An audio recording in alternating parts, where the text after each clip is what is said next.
I'm John Hudak. I'm a senior fellow in governance studies at Brookings. I'm an expert on the American presidency and the bureaucracy. The 25th Amendment to the Constitution was ratified in 1967 to create a clearer understanding of what happens in the case of presidential vacancy or a presidential disability. The 25th Amendment applies to impeachment because it, in a sense, offers an alternative route for institutions of government to deal with a problem presidency, whether that problem is misconduct or whether that conduct is a president who, for sickness or for some other reason, is no longer able to execute the duties of the office. Section 4 of the 25th Amendment offers the Congress and the Vice President and the Cabinet an ability to effectively remove the powers from the President of the United States.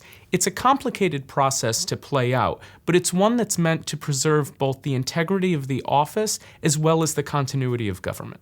Section 4 of the 25th Amendment was put into place for really dire circumstances. The Congress has always had the power to impeach and remove a president, but there was this belief that in the case of presidential incapacity, because of illness or for some other reason like that, it would be in poor taste to impeach a president.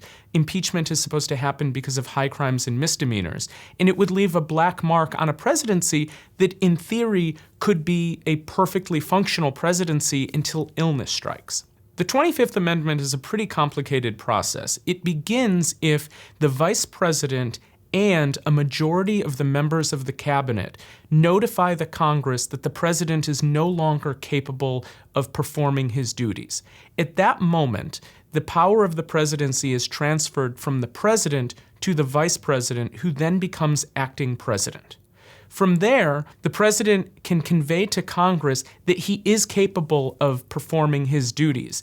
And unless the vice president and a majority of the cabinet once again notify the Congress that that incapacity remains, the president gets his powers back. If the vice president and the cabinet communicate subsequently to Congress that that incapacity remains, then Congress makes the decision. The House and the Senate convene, and they have to vote by a 2/3 vote to permanently strip the powers of the presidency away from the president and transfer them to the vice president.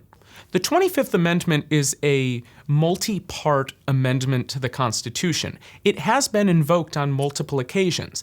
Typically, when a president is enduring a medical procedure during which he has to be anesthetized or he has to be sedated in some way, that there's a question with regard to his ability to perform his duties, he notifies Congress that he is temporarily transferring power to the vice president, who for that period of time serves as acting president. President Clinton did this, President Bush did this during medical procedures. However, Section 4 of the 25th Amendment, where power is being taken from the president by the choice of the vice president and the cabinet, has never happened since the constitutional amendment was ratified in 1967.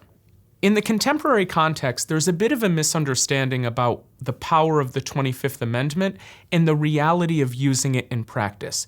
Yes, the Congress and the vice president and the cabinet can use this to take the powers away from a president. But institutionally, it is actually harder to use the 25th Amendment to remove presidential power than it is to impeach a president.